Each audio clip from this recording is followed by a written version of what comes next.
Setelah kami melihat memang ini ada salah persepsi saja. Nah, saya sudah sampaikan bahwa minggu depan kami akan lakukan advokasi. Dan harapan saya konkretnya adalah bahwa beliau ada kapasitasnya sebagai wakil DPD RI, wakil rakyat yang membidangi. Maka saya berharap ini adalah beliau kapasitas sebagai DPD RI bisa turun ke bawah, ya kan, melihat secara konkret seperti apa. Itu harapan saya. Tujuannya apa? Agar masyarakat kita di sana kondusif, aman dan nyaman. Itu harapan kita. Tadi saya sampaikan, saya nggak mau masyarakat saya udah tenang, nyaman menjadi resah. Hanya persoalan mensos. Ini yang saya harapkan. Kedua, ini kan mau pilkada pilgub. Jangan sampai timbul persoalan. Makanya kemarin kenapa saya buat silaturahmi orang Tangerang bagian utara, itu adalah menyerap aspirasi seperti layaknya saya datang kemari.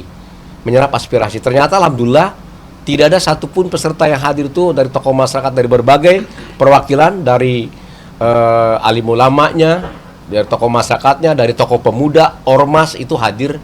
Alhamdulillah tidak ada yang menolak. Walaupun tadi ada beberapa catatan, hanya catatan, dan itu saya pikir hal yang wajar. Karena itu sebagai ingatan untuk para pengusaha. Saya pikir saya sepakat dan setuju. Bahkan beliau ingin mengadakan sebuah tempat wadah community center, tempat pengaduan yang dibentuk oleh masyarakat, nanti ada yang menjembatani ke pihak perusahaan. Saya bangga sekali dengan pemikiran-pemikiran seperti itu. Karena itu mendukung, daripada toh rame-rame di mensos yang timbul gaduh, saya pikir jadi nggak enak, malah jadi ntar jadi fitnah. Dan saya nggak mau ke arah sana. Persoalan itu izin bukan ranah domain para kepala desa di bawah, bukan. Ya, itu domain para pemerintah pusat dan pengusaha. Jadi nggak ada kolerasi, bukan nggak ada kolerasi, artinya jangan dibenturkan dengan para kepala desa.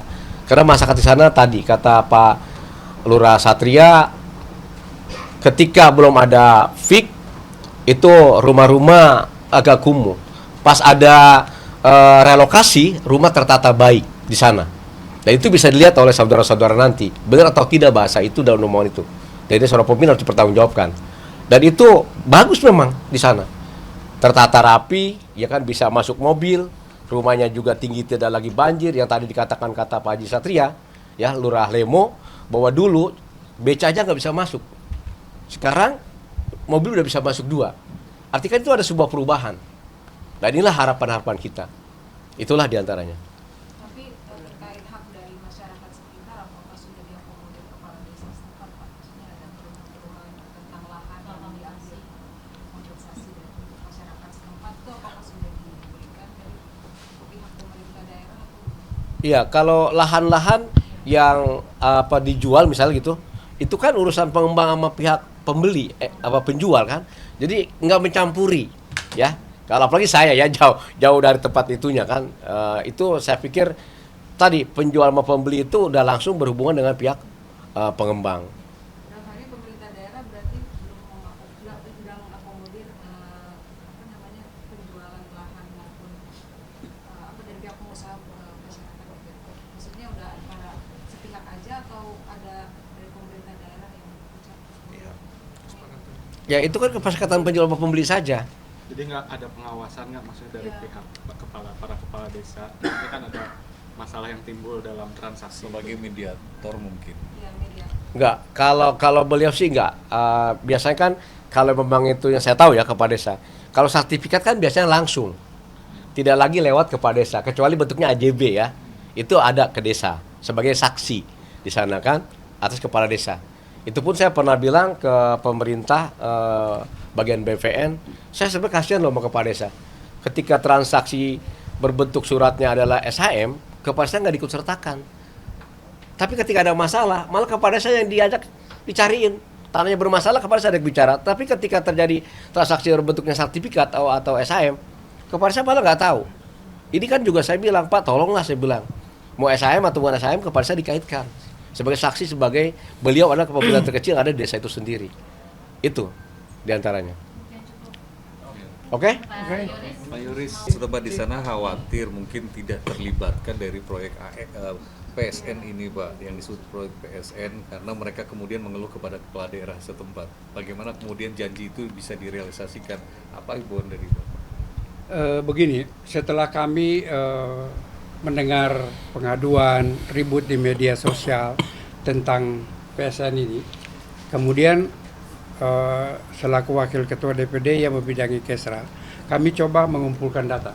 Kami minta semua, baik itu dari pariwisata, kemudian KLH, kemudian dari PIK, ya kan, dan Menko Perekonomian.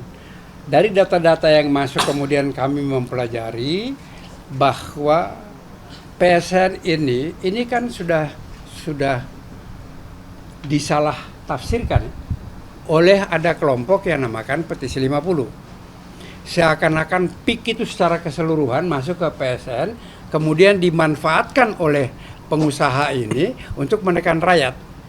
Itu yang muncul di sana. Ternyata ini sama sekali tidak ada. PSN itu hanya 1.620 hektar kalau nggak salah ya. Yang ini adalah hutan bakau. Kemudian daerah-daerah yang awalnya adalah milik dari KLH, Kementerian, yang kosong. Itu bukan ada penghuninya yang punya surat, tidak ada. Itu hanya lahan kosong, kemudian dijadikan empang oleh masyarakat. Nah, sekarang itu yang diserahkan jadi PSN, dan pemerintah mewajibkan kepada PIK 2 untuk melakukan reklamasi dan menanam mangrove yang tadinya hanya 500 hektar, dia akan menjadi 1.000 hektar. Jadi ada perbaikan yang dilakukan itu. Kalau kalian mau data-data, kami punya data lengkap. Yang kami dapat semua rincian dan berapa banyak perusahaan yang dapat PSN dan lain. Jadi kalau menurut kami, setelah kami dapat surat, karena juga teman-teman dari LBH dan petisi 50 ini mendatangi DPD Banten, kemudian dari Abdesi mereka kirim surat ke kami untuk mengklarifikasi ini, dan ini hari kami terima. Dan setelah kami melihat memang ini ada salah persepsi saja. Nah, saya sudah sampaikan bahwa minggu depan kami akan lakukan advokasi. Dari DPD akan turun melakukan advokasi dengan bantuan dari bapak-bapak Abdes ini untuk kita bisa sama-sama lihat jadi lebih clear. Dan saya akan undang teman-teman media juga. Cukup? Terima kasih banyak.